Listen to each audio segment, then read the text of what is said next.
এই যে দুনিয়ার বুকের বেহেশতের দেখার যে বিষয়টা, কিভাবে তোমরা এই দুনিয়ার বুকে বেহেশত দেখবে, এটা উনি আমার দয়াল নবীজি ওনার সাহাবীদেরকে বলতেছেন যে আমার সাহাবীগণ, তোমরা যখন রাস্তা দিয়ে হেঁটে যাও, ইজা মারাকতু বিরিয়াজিল জান্নাহ ফাক্তাউ ক্বালু আমা রিয়াজুল জান্নাহ ক্বালা হিলাকুল জিকির। এই যে তোমরা যখন এই দুনিয়াতে হাঁটো, দয়াল নবীজি বলেন যে তোমরা যখন দুনিয়াতে হাঁটো, তোমরা যদি বেহেশত পাও, এই পৃথিবীতে দেখতে চাও, তাহলে বিচক্ষণতার সাথে তোমরা খুব খেয়াল করে দেখবে যে কি দেখবে, যে কোন জায়গায় জিকিরের মাহফিল হচ্ছে, জাকিরগণ কোথায় আছে। এই জাকিরদের যে মাহফিলের বিষয়টা, এই যে আয়োজন করা হলো, জাকিরগণ এসে একত্রিত হবে, বসে যে এখানে জিকির করতেছেন, দয়াল নবীজি বলেন যে ওই স্থানটা হচ্ছে কি বেহেশতের স্থান। তোমরা যদি সেই বেহেশতের ফলগুলো ভক্ষণ করতে চাও, খেতে চাও, তাহলে কি করতে হবে, তোমরা ওই পথ তখন দেখে দেখে যাবে যে জাকিরগণ কোথায় জিকির করতেছে, কোথায় মিলাদ কিয়াম করতেছে, আল্লাহ রাসূলের স্মরণ করতেছে। সেই স্থানে যে তোমাদের বসে পড়ে, সেই আল্লাহর সেই নিয়ামত রাজি খাওয়ার জন্য, নিয়ামতের অংশকে উপলব্ধি করার জন্য সেই স্থানে যে বসো। এই জাকিরদের যে মর্যাদা আল্লাহ পাক আমার দয়াল নবী রাসূলুল্লাহ সাল্লাল্লাহু আলাইহি ওয়াসাল্লাম ওনার হাদিসের ভিতরে কিভাবে বাড়িয়ে দিচ্ছে। এই যে আমরা স্মরণ করতেছি আল্লাহ রাসূলের, সর্বক্ষণ সেই জিকিরের স্মরণ, আল্লাহ রাসূলের স্মরণ। এই যে জিকির, এটা তরিকার একটা আমল, যে স্মরণ করা। আমাদের যে তরিকার যে কিছু কিছু যে বিষয়গুলো, আমাদের মুরাকাবা, মাশাহেদ, জিকির, ফায়েজ, এই যে বিষয়গুলোর উপরে যে ভিত্তির একটা অংশ হচ্ছে কি স্মরণের মাধ্যমে। যে আমরা কিভাবে, এই যে দেখেন আমাদের কিছুদিন আগে কোভিড হয়ে গেল, কোভিড-19 যে একটি মহামারী আসলো, এখানে আমরা লকডাউনে অনেকেই চলে গেলাম। এই লকডাউনের ভিতরে আমরা এই যে তরিকার যে আমলের একটা অংশ, যে আমরা কি করব, আমরা কিভাবে যে খেয়ালের যে বিষয়টা, খেয়াল কি আপনি স্মরণ করতেছেন মুরাকাবার মাধ্যমে, খেয়াল করতেছেন। এই যে আমাদের তরিকার যে আমরা মুরাকাবা করি, আমরা আমাদের বলি এই যে চোখ বন্ধ করে আমরা কি, চোখ বন্ধ করে যে আমরা আমাদের কালবের ভিতরে ডুবে চলে যাই সোনার মদিনা, আপন মুর্শিদের তাওয়াজ্জু নিয়ে, সেই ফায়েজটা নিয়ে আমাদের যেতে হয় সেই সোনার মদিনা। এই যে খেয়ালের যে বিষয়টা, এটা খুব গুরুত্বপূর্ণ একটা বিষয়, যে আমাদেরকে খেয়ালে রাখতে হবে। কাদেরকে? আল্লাহ রাসূল এবং আল্লাহর ওলিদেরকে। কারণ আল্লাহ পাক সেই জিনিসগুলোকে আমাদেরকে খেয়াল করতে বলছেন, যে তুমি অনুসরণ করার বিষয়টা আমাদের বারে বারে তামবি দিয়েছেন, যে অনুসরণ করার বিষয়। এই যে খেয়াল আপনারা করেন, যে এই খেয়ালের যে গুরুত্ব, এটা অনেক বেশি। এই যে আমাদের তরিকার ভিতরে যে খেয়ালের গুরুত্ব, অনেক ভাবে আমাদেরকে দেয়া হচ্ছে যে তোমরা মুরাকাবার ভিতরে যখন ডুবে যাও তখন খেয়ালের ভিতরে ডুবে থাকো। আমাদের রাসূলুল্লাহ সাল্লাল্লাহু আলাইহি সাল্লামের একটা হাদিস, উনি আমার দয়াল নবীজি বলেন যে এই যে খেয়ালের বিষয় দেখেন, উনি বলেন যে কিভাবে তোমরা খেয়াল করো, সাল্লু আলাইয়া ফা ইন্না সালাতাকুম তাবলুগুনি হাইসু কুনতুম, তোমরা যারা আমার উপরে সালাম পেশ করো, সেটা যেখানে থেকে আমার উপরে সালাম পেশ করো, এই সালামগুলো আমার কাছে আসা হয়, নিয়ে আসা হয়, ওটা আমি শুনি। আসমাউস সালাতা আহলে মুহাব্বতি ওয়া আরিফুহুম, এই যে যারা আরিফ, তারা অন্তর দ্বারা যে আমাকে স্মরণ করলে, আমার দরুদ পেশ করলে, আমার উপরে সালাম দিলে, আমাকে স্মরণ করলে, আমি তাদের, এই যে তোমরা আমাকে সালাম দিলে, স্মরণ করলে, আমি তোমাদের চেহারা গুলো খেয়াল করে রাখি। কি কারণে খেয়াল করেন? আমার দয়াল নবী বলেন খেয়াল এই কারণে করি যে তোমাদেরকে সেই রোজ হাসরের দিনে আমার নিজ হাতে আমি তোমাদেরকে সাফায়াত করব। এই যে খেয়াল, এটা কিন্তু আত্মার বিষয়। এই যে আমার বড় পীর আব্দুল কাদের জিলানী রাহমাতুল্লাহ আলাইহি বলেন যে কালবের চোখ, দেহের চক্ষু এবং কালবের চক্ষু,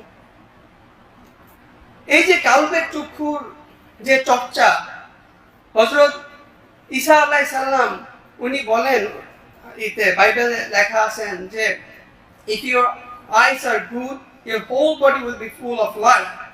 If your eyes are bad, your whole body will be full of darkness.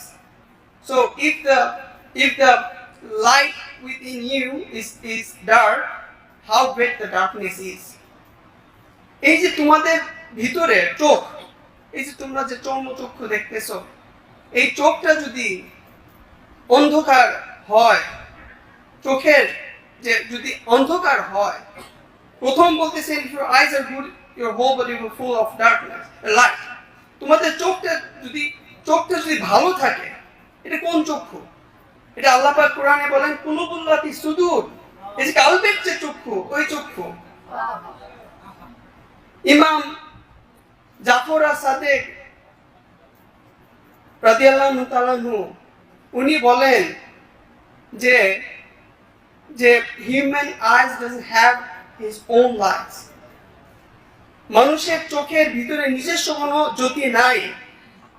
Zafar আস-সাদিক উনি বলেন, এই যে হযরত ঈসা আলাইহিস সালাম বলতেছেন তোমার চোখ যদি ভালো হয়, তোমার সারা শরীর আলোকিত হবে, আর এই চোখটা যদি খারাপ হয়, তাহলে তোমার পুরো শরীর অন্ধকারাচ্ছন্ন হবে। আর অন্ধকার যদি হয়ে যায়, এই চোখটা, এই লাইট গুলো যদি না থাকে, অন্ধকারাচ্ছন্ন হয়, এটা তো তোমার জন্য গ্রিফের বিষয়, অত্যন্ত দুঃখের বিষয়। তোমার দুনিয়া এবং আখিরাতের কোনো তোমার উপকার নেই, ফায়দা নেই, দুনিয়াও ফায়দা নেই, আখিরাতেও ফায়দা নেই। তো এই যে কালবের যে চক্ষুর বিষয়ের চর্চা, এটা কারা শিক্ষা দেন? আল্লাহর মহান ওলিগণ শিক্ষা দেন। সেই কোথায় আছে?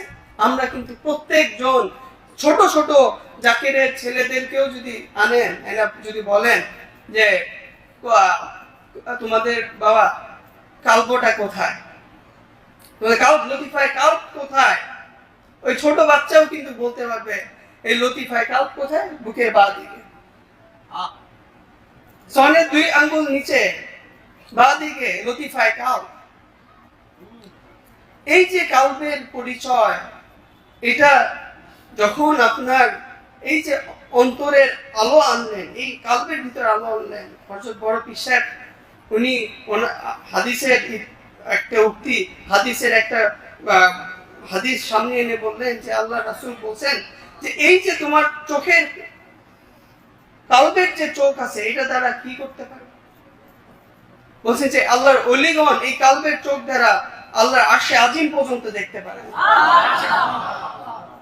আল্লাহকে দর্শন করতে পারেন, উনি আল্লাহকে দেখতে পারেন। তো এই যে আমাদের কাল্পের চর্চা, এই জিনিসগুলো আমাদের শিক্ষণীয়, আমাদের খুব দরকার। যদি আপনার এই কাল্পটা, এই চোখটা যদি ভালো না হয়, তাহলে আপনার পরিপূর্ণভাবে সেই আল্লাহর যে রাসূলের যে পরিপূর্ণ যে দিনটা, যে আল্লাহ পাক যে কোরআন শরীফে বলছেন সূরা বাকারায়, ইয়া আইয়ুহাল্লাযীনা আমানু আমিনু, এই যে বললেন যে পরিপূর্ণভাবে দাখিল হও, তো হু ইউ বিলিভ দাখিল, এই যে বিশ্বাসের কথা। তোমরা যারা বিশ্বাসী, বিশ্বাস করো। এখানে কিন্তু যাদের আত্মিক উন্নতি রয়েছে সেটা কি? এই যে পাঠান সাহেব যে কিছুক্ষণ আগে বললেন, অনেক ওয়াজ করলেন, এখন তো কি আর ই করবো, উনি বললেন যে এই যে খাজা খেজর আলাইহিস সালামকে, মুসা আলাইহিস সালাম গেলেন খাজা খেজর আলাইহিস সালাম কাছে, হাল আত্তাবিউক আলা আন তুআল্লিমান মিম্মা উলিমতা রুস্তা, may I follow you so that you teach me something of that knowledge which you have been taught by Allah subhanahu wa ta'ala.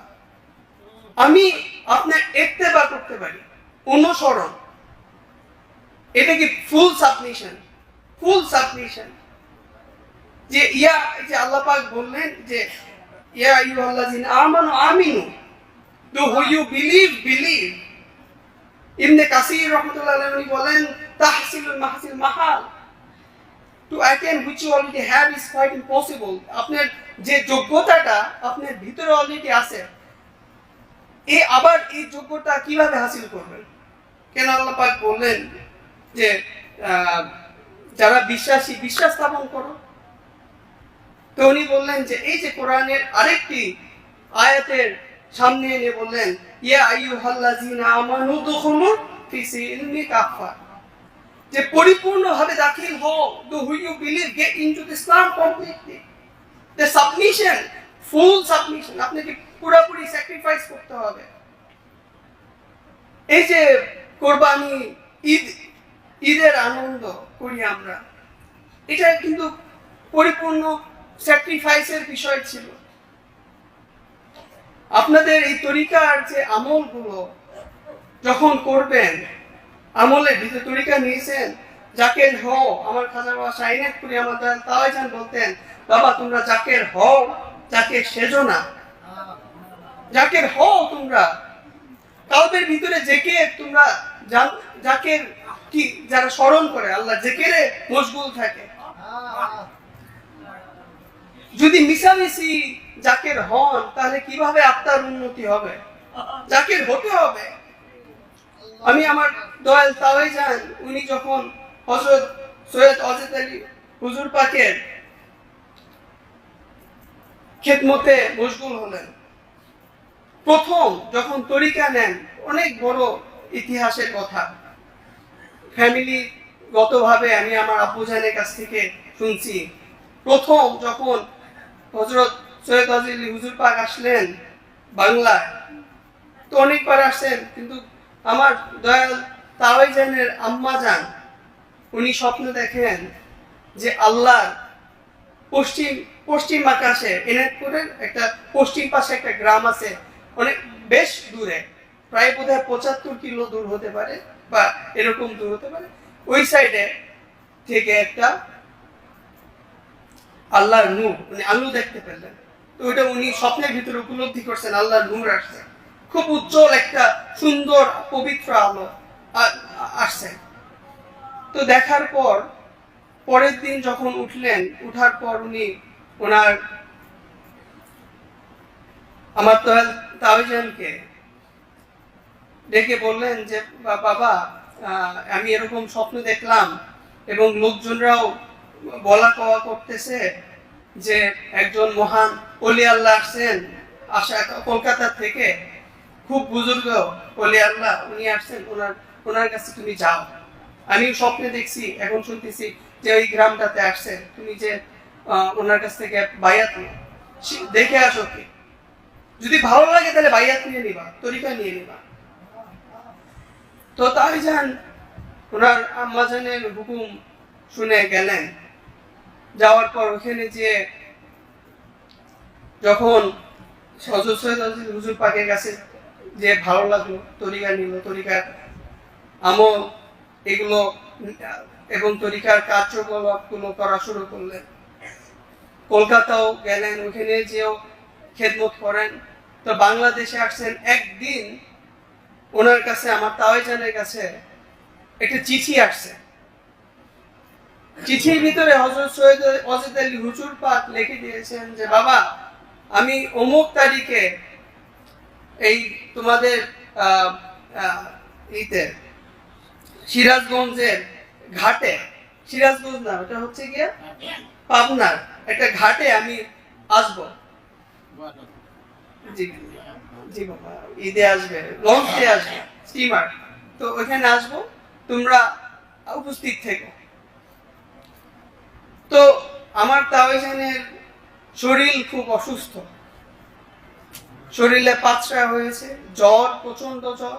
এখন কিভাবে যায় এগুলো নিয়ে, শরীরে ঘা, এগুলো নিয়ে কে যায়? তাওয়াইজান 4-5টা পাঞ্জাবি উনি গা দিলেন, যদি 5টার রক্তগুলো বা পুঁজগুলো যদি না দেখা যায়, গেঞ্জি পরে পাঞ্জাবি পরলেন, পরে রওনা দিছে। ওনার সাথে আরো মুরিদান যারা আছেন সবার কাছেই হযরত সৈয়দ ওয়াজেদ আলী হুজুর পাক উনি এই চিঠি দিয়েছেন, পীরের হুকুম।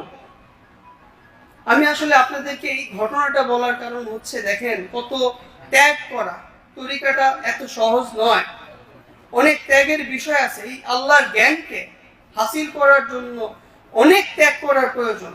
আমরা তো সেই ত্যাগ করতে পারি না, সেই ত্যাগের কোনো কিছুই করতে পারি না। এই কারণে আল্লাহর ওলিদের ঘটনাগুলো আমাদেরকে পড়তে হয়, জানতে হয়, শুনতে হয়। তাহলে আত্মার যে ভিতরের যে তাজালি, আত্মার ভিতরে একটু রুহানি খোরাক আসে, একটু শান্তি আসে, বোঝা যায় যে না, আমরাও সেই কাজগুলো করা উচিত, আমাদের এই তরিকার ভিতরে থেকে কাজগুলো করা উচিত।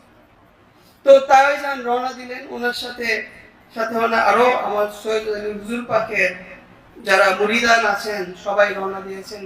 দিন খারাপ হলো, অনেক আকাশ ডাকাডাকি, মেঘলা হয়ে গেল, অন্ধকার, সন্ধ্যা একবারে কালো হয়ে বৃষ্টি পড়া শুরু করলো। সবার হাতে হারিকেন, হারিকেনের বাতাসে বাতাসে হারিকেনের বাতি নিভে যায়। তো এখানে 2-3 জন বলা শুরু করলো যে প্রচন্ড ঝড় বৃষ্টি, এখন কিভাবে যাব? আমার আত্মীয়র বাড়ি এখানে আছে, চলেন যাই, ওখানে যে আশ্রয় নেই। কিভাবে যাব? লঞ্চ তো এত বৃষ্টির ভিতরে আসতে পারবে না, যে এত ঝড় হচ্ছে, এই সময় মতো তো আর আসতে পারবে না, যখন কমবে আমরা আবার রওনা দিব। তো তাওয়াইজান তাদের কোনো কথাই মানলেন না, ওরা চলে গেলেন। তাওয়াইজান একা একই রওনা দেওয়া শুরু করলেন। তো রওনা দিয়ে যখন স্টিমার লঞ্চে যে থামলেন, তখন হযরত সৈয়দ ওয়াজেদ আলী হুজুর পাকের স্টিমার এখন আসেনি। তো তাওয়াইজান অনেকক্ষণ অপেক্ষার পর লঞ্চ আসলো এই ঘাটে।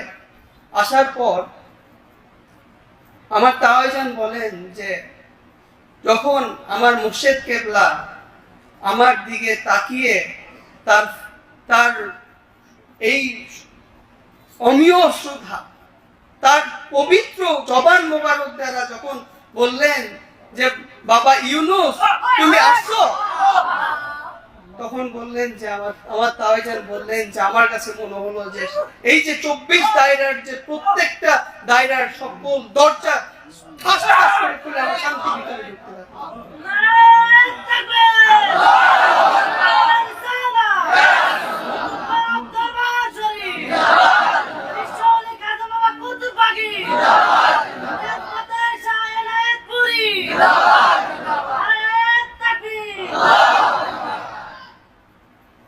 এই যে বিষয়গুলো, এগুলো আমাদেরকে বিশ্বাস করতে হবে। যদি বিশ্বাস না করেন, আল্লাহ পাক বলেন কোরআন মাজিদে, খতামাল্লাহু আলা কুলুবিহিম ওয়া আলা সামইহিম ওয়া আলা আবসারিহিম গিশাওয়া ওয়া লাহুম আযাবুন। এই যে বিষয়টা, যে তোমরা এই তরিকাকে বিশ্বাস করো, আল্লাহর যে নিয়ামত আল্লাহ তোমাদের উপরে পাঠিয়েছে, আল্লাহর ওলিগণ, তাদেরকে বিশ্বাস করো, অনুসরণ করো, অনুকরণ করো, তাহলে কি হবে? তোমাদের সেই নিয়ামত, এই যে পরিপূর্ণ আল্লাহর রহমতের যে ভান্ডারটা, জ্ঞানটা তোমরা পাবে।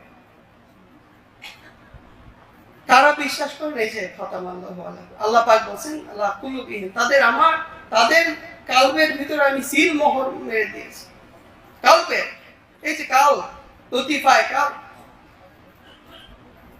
এই যে কালবের ভিতরে যদি তোমাদের সিলমোহর মারা থাকে, তাহলে কিভাবে তোমরা দেখবে? দৃষ্টি কিভাবে করবে? উইলিয়াম ব্লেক উনি বলেন, ওই যে হযরত ঈসা আলাইহিস সালামের কথাটাকে সামনে এনে উনি ওনার মন্তব্য দিচ্ছেন, যে উনি বলতেছেন যে আমি বলি যে এই চোখটা হচ্ছে একটা জানলার ন্যায়, একটা জানলার ন্যায়, শুধু খালি জানলার ন্যায় দেখে, কিন্তু এই চোখ দ্বারা আর দেখা হয় না। I look through it, not with it.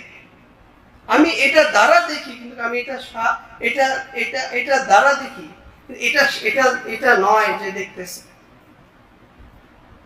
তো আমাদের যে কালবের যে নূর, এটা আনতে হবে, আলো আনতে হবে। আমাদের কিন্তু চোখের আলো নাই, নিজস্ব চোখের অন্ধকার হয়ে গেলে আমরা কিন্তু দেখতে পারি না।